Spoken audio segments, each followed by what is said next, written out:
pagi Pak Wid. Selamat pagi Bu Bibi. Mengganggu waktunya Pak.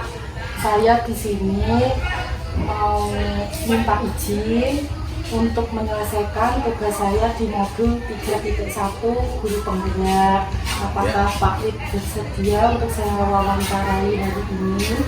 Bersedia aja. Yang penting bisa membantu. Ya, begini Pak, untuk tugas modul 3.1 ini itu mengangkat tema tentang dilema etika dan bujukan moral. Saya di sini ingin menggali lebih jauh mengenai kasus-kasus yang ada di sekolah Pak Wid. Dan Pak Wid sendiri tentunya sebagai kepala sekolah sering sekali melakukan pengambilan keputusan untuk beberapa masalah yang terjadi di sekolah. Seperti itu Pak. Ini nanti ada beberapa pertanyaan yang perlu Pak Wid jawab mengenai permasalahan yang ada di sekolah dengan penyelesaiannya. Kita ini di sini sharing seperti itu Pak. Jadi saya di sini ingin belajar mengenai bagaimana pengambilan keputusan yang baik untuk penyelesaian masalah yang ada. Begitu Pak. Oke. Bisa Bu? Bisa. Pak Mungkin ada yang perlu ditanyakan atau mungkin ada yang perlu saya isi dulu identitasnya. Pak Wid, ini nanti saya yang isi saja nih Pak, Pak yang menjawabnya seperti itu. Ini untuk yang soal pertama, untuk identifikasi kasus yang ada di sekolah, Pak Wid ingin mengambil dilema etika atau bujukan moral Pak? Yang terbaru itu tentang dilema etika Bu. Dilema Ya. etika. Yang masih baru beberapa hari Oke, kemarin. bisa diceritakan Pak Wid? Kasusnya itu kemarin seperti ini Bu. Jadi di salah satu kelas 5 itu ada beberapa alat kebersihan yang rusak. Itu ada 2 sapu dan ada 1 tempat sampah yang pecah. Karena tempat sampah kami yang dalam kelas itu untuk sampah kering, jadi terbuat dari plastik, itu pecah. Terus kami dapat laporan dari wali kelasnya. Nah, wali kelas menyampaikan ke kami bahwa itu anak-anak yang merusak. Jadi wali kelas menginginkan bahwa yang nanti untuk mengganti alat kebersihan tersebut adalah anak-anak. Nah, di situ saya berpikir, wong ini alat kebersihan dipakai, rusak kan sesuatu yang wajar. Nah, tapi saya tetap harus mencari informasi. Ini rusaknya kenapa? Seperti itu. Jadi wong barangnya masih baru, kok sapu sudah patah, terus untuk tempat sampah sudah pecah. Akhirnya saya koordinasi sama wakil kesiswaan, beberapa anak kelas tersebut kami panggil. Kami tanya penyebabnya apa, kok bisa sampai patah sapunya ini, terus tempat sampahnya bisa sampai pecah. Nah, di situ juga dihadiri oleh wali kelasnya, yang mana pada awalnya itu tetap anak-anak harus menggantikan. Nah, setelah dilakukan wawancara dengan anak-anak, ngobrol dengan anak-anak penyebabnya apa, ternyata ada 2 penyebab. Yang pertama untuk sapunya itu memang bisa dikatakan cacat produksi, memang patah. Terus yang kedua memang ada untuk tempat sampah dipakai mainan. Jadi kami sepakat dari hasil wawancara dengan anak-anak, terus dengan wakil kesiswaan, dengan wali kelas, sepakat bahwa untuk sapu tetap sekolah yang akan menggantikan. Untuk tempat sampah karena mereka tidak untuk peruntukannya, mereka pakai main-main, pakai lembar-lembaran, hanya untuk tempat sampah anak-anak yang harus urunan menggantikan. Jadi seperti itu. Jadi kita ambil jalan tengahnya Bu. Jadi meskipun wali kelasnya nggak mau, tapi berdasarkan fakta yang ada, akhirnya untuk anak-anak, untuk wali kelas bisa menerima keputusan tersebut karena itu merupakan hasil keputusan seperti itu. Jadi kekuatannya istilahnya Pak Wid itu mengadakan kerjasama, kolaborasi dengan guru, wali kelas, kemudian wakil kesiswaan. Iya betul Bu, karena nggak kalau saya harus mengambil keputusan sepihak, nah itu kan akhirnya dilema Bu. Dilemanya ya kalau keputusan saya ini tepat, dasarnya tepat seperti itu.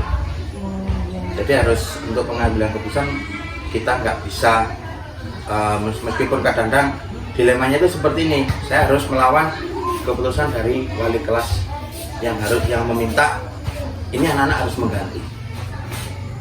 Tapi kan kita dilema kita, anak-anak uang sakunya berapa, anak SD, ya kan? Haruskah kita bebani? Kan tidak. Kalau memang anak-anak yang salah, ya oke lah, nggak masalah. Tapi kalau memang itu penyebabnya ada beberapa faktor, ya udah, misal anak-anak yang salah, ya anak-anak yang harus bertanggung jawab. Seperti itu. Setelah itu baru kami memberi pengertian kepada wali kelasnya. Ya, mungkin itu yang terbaru itu. Kalau yang awal-awal dulu juga pernah ada. Seperti itu ya Pak Alif ya. Iya. Terus menurut Bapak, faktor-faktor apa yang selama ini membantu Bapak dalam pengambilan keputusan dalam kasus yang ada di sekolah seperti itu Pak? Faktor pendukungnya itu yang pertama komunikasi Bu.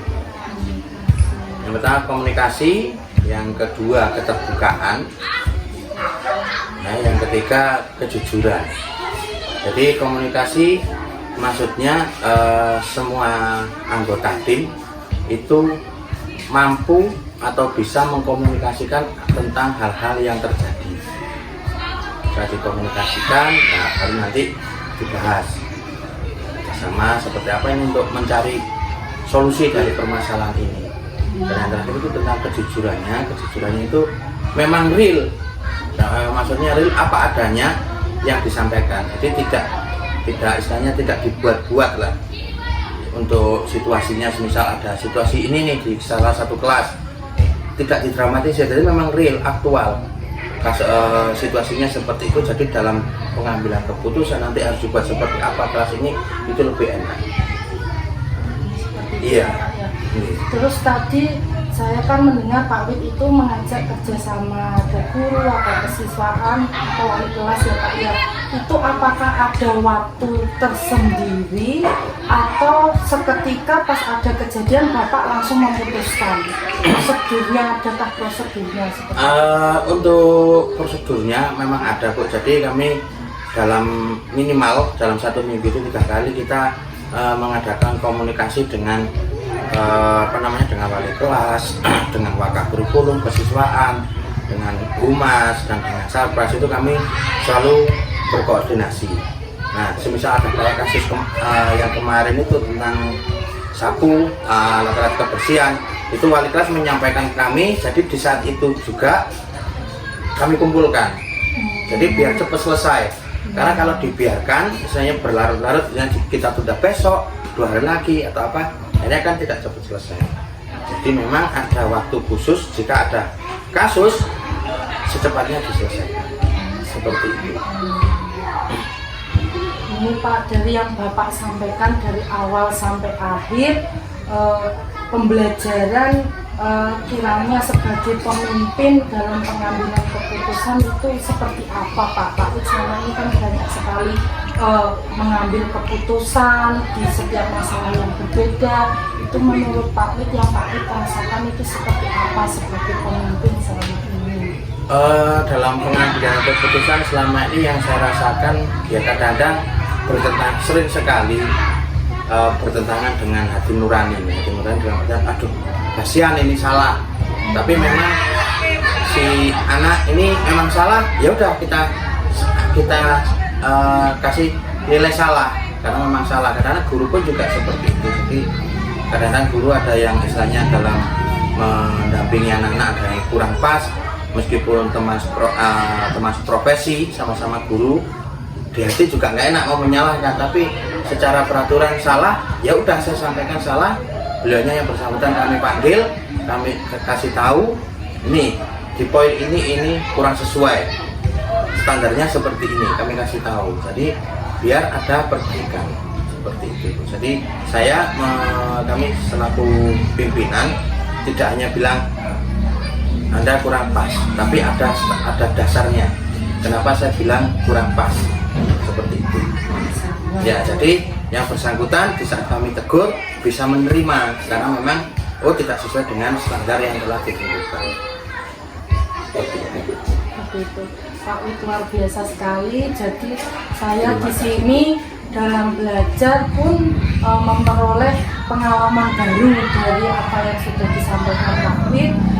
Bagaimana saya sebagai guru pun ketika ada masalah di kelas maupun di sekolah bisa meniru istilahnya ya Pak ya, dari yang pengambilan keputusan gimana ketika kita dilema dan pada akhirnya mendapatkan suatu keputusan terbaik untuk semua orang. Jadi, mungkin itu saja Pak Wid wawancara untuk hari ini. Saya sampaikan terima kasih sekali lagi untuk Pak Wid. Mohon maaf kalau ada kekurangan dalam penyampaian saya di sini tidak bermaksud untuk menggali tentang masalah-masalah sosial, tapi kita sedang sharing ya Pak Wid. Betul Bu. Ya. Saya mohon pamit Pak Wid. Oke Bu, terima kasih. Mohon maaf jika ada kurang.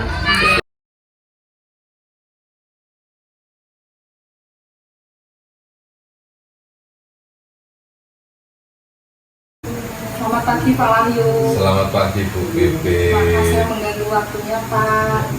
Ya di sini saya berkunjung di sekolah Bapak. Pertama mohon izin untuk kesediaan Pak Wahyu untuk saya wawancara mengenai tugas di pendidikan guru penggerak saya di modul 3.1 mengenai dilema etika dan rujukan moral, dan Bapak sebagai pimpinan saya pribadi ingin mengetahui bagaimana Bapak dalam mengambil keputusan yang bijak dalam penyelesaian kasus atau permasalahan yang ada di sekolah, seperti itu Pak. Ya. Ini ada beberapa pertanyaan pemantik. Saya maunya di sini sharing bukan untuk apa seperti itu Pak, untuk menggali permasalahan yang ada di sekolah, tidak. Saya di sini sharing belajar lebih tahu bagaimana seorang guru dalam pengambilan keputusan yang baik. Bisa diceritakan Pak Wahyu ada permasalahan yang sekiranya baru-baru ini terjadi di SD Sulit ini? Ya. Terima kasih. Sebelum ke permasalahan di sekolah kami dalam mengidentifikasi masalah anak-anak yang memiliki etika, itu kita menggunakan semacam jurnal sikap dan jurnal BK. Nah, setiap harinya itu guru-guru mencatat hal-hal yang terjadi selama di sekolah dari pagi sampai dengan pulang. Anak-anak itu secara rutin jika ada peserta didik yang kiranya melanggar tata tertib itu selalu dicatat, dan nanti setiap minggu atau jika itu kasusnya berat itu langsung disampaikan hari itu juga. Tapi kalau secara reguler itu disampaikan setiap minggu secara umum. Dari kelas 1 sampai 6 itu wali kelasnya menyampaikan permasalahan yang dialami oleh anak-anak, misalkan membuang sampah sembarangan, kemudian berbicara yang kotor atau membuli temannya, itu disampaikan ke saya. Jadi itu cara mengidentifikasinya. Kemudian untuk yang terbaru ini, permasalahan yang terbaru, ya kurang lebih 2 hari kemarin lah ada salah satu peserta didik dari kelas 6 itu merusak fasilitas sekolah, yaitu pintu kelas 6, karena yang bersangkutan ini kedapatan membawa handphone tanpa izin bapak ibu guru. Membawa handphone, kemudian waktu handphonenya mau kita amankan, kita minta orang tuanya untuk mengambil, anak ini marah. Kebetulan adik perempuan dan langsung memukul pintu sampai pintunya rusak. Itu sih permasalahan yang baru-baru ini terjadi. Jadi untuk permasalahan yang anak ini Pak, merusak pintu, itu Bapak mengambil tema dilema etika ya Pak ya. Di situ Bapak nanti bagaimana penyelesaiannya. Terus seperti apa Pak penyelesaiannya dari kasus anak tadi yang bawa HP, kemudian marah-marah, tidak terima istilahnya dia ya Pak, terus merusak pintu kelas itu Pak. Ya. Kalau untuk penyelesaian masalah di sekolah kami kan kita memiliki tata tertib ya, memiliki tata tertib yang berdasarkan poin pelanggaran. Ada poin pelanggaran, kemudian ada batasan-batasan, misalkan anak ini diberi peringatan 1, peringatan 2, SP1, pemanggilan orang tua dan seterusnya.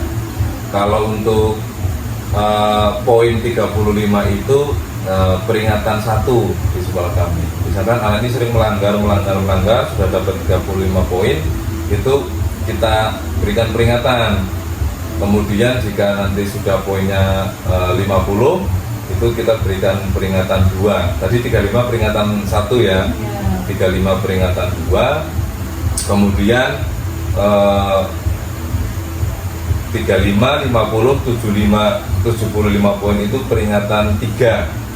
Peringatan 3. Kemudian kalau sudah sampai 100 poin kita kembalikan ke orang tua. Kebetulan kemarin anak ini kan kita akumulasi sekalian ini, kita akumulasi ternyata sudah masuk ke dalam poin ke-50.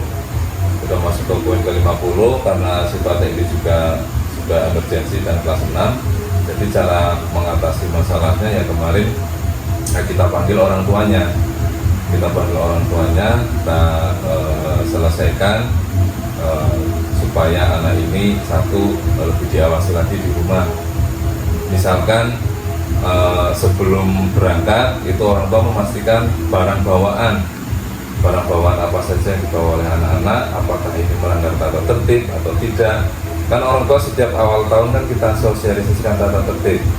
Nah, jika mereka kan sudah tahu nih bahwa HP boleh apa enggak, pakai perhiasan yang berlebihan boleh apa enggak, kemudian potongan rambut yang sedemikian rupa boleh enggak.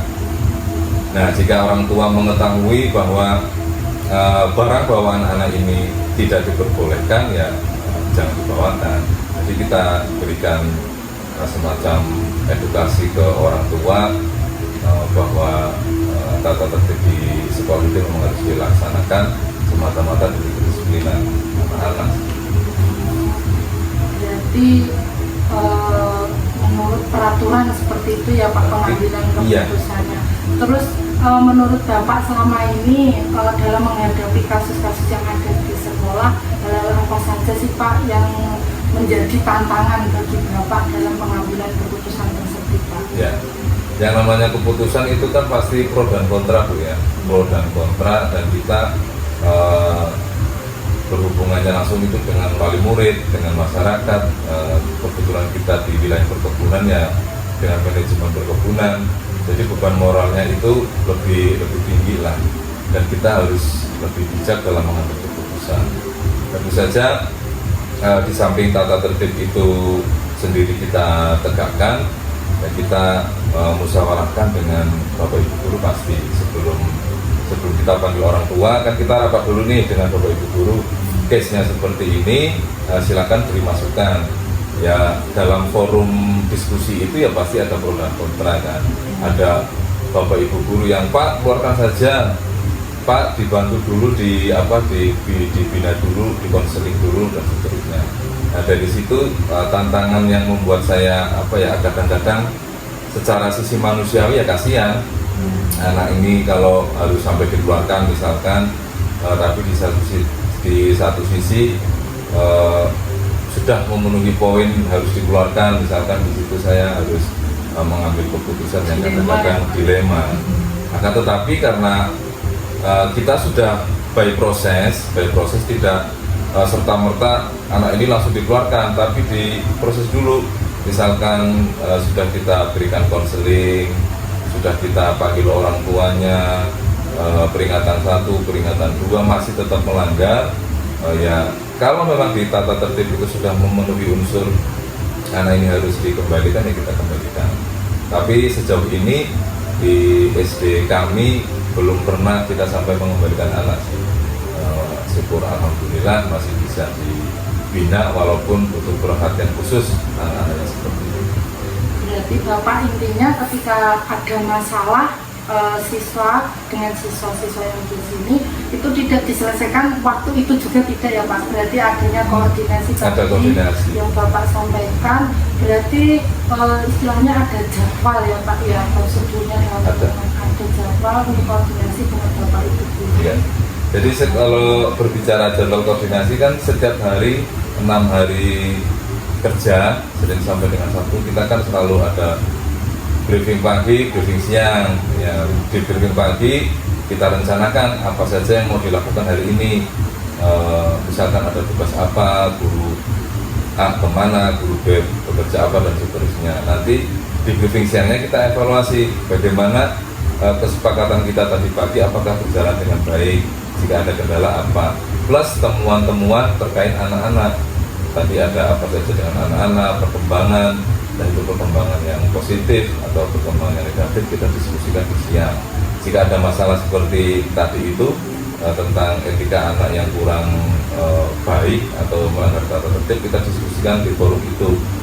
Jika memang itu hanya perlu pembinaan yang kita bina, jika itu kita memerlukan pemanggilan orang tua, kita panggil orang tua. Jika membutuhkan tenaga ahli, yang nanti kita minta bantuan entah itu guru BK atau yang lainnya bisa dibantu menyelesaikan masalah. Luar biasa sekali ya Pak Wahyu, sebagai pemimpin sudah bisa istilahnya itu bertahap dalam menyelesaikan masalah. Ada tahapan-tahapan yang Bapak lakukan dalam penyelesaian masalah, jadi Bapak ininya tidak egois ya Pak, ketika ada dilema dalam penyelesaian kasus, tapi Bapak dengan bijak melakukan koordinasi bersama Bapak dan Ibu guru. Terus ini menurut Bapak adakah seseorang atau faktor-faktor apa yang selama ini mempermudah atau membantu Bapak dalam pengambilan keputusan di permasalahan yang ada? Ya. Kalau dalam pengambilan keputusan, kebetulan kan kita wali kelas ini kan sebagai guru BK, Kemudian karena Bapak Ibu wali kelas di SD ini basicnya memang bukan dari konseling, kita berikan pelatihan. Kita mengundang guru SMP yang memang basicnya dari BK untuk memberikan pelatihan ke Bapak Ibu wali kelas di sini, untuk memberikan bekal kepada Bapak Ibu wali kelas yang kita SK-kan sebagai guru BK juga bisa mengetahui jika ada permasalahan A solusinya begini, ada permasalahan B solusinya begini.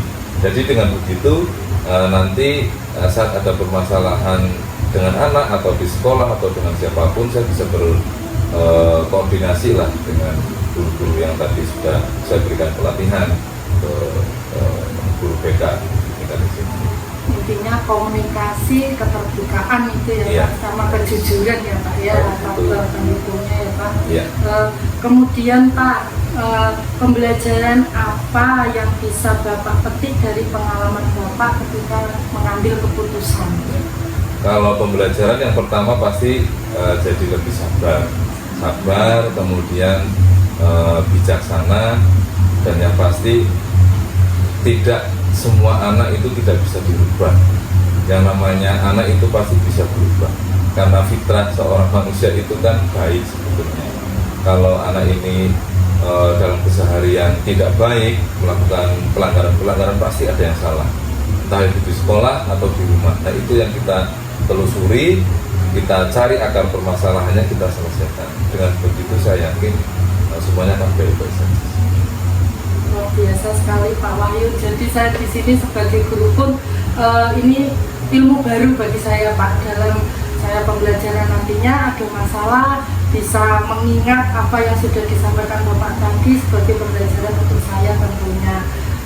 Mungkin cukup Pak wawancara dari saya mengenai pengambilan keputusan ini. Tentunya dengan wawancara ini nantinya saya lebih bisa menjadi pemimpin yang bijak dalam menghadapi masalah-masalah di sekolah. Seperti itu Pak Wahyu, saya mohon izin pamit Pak.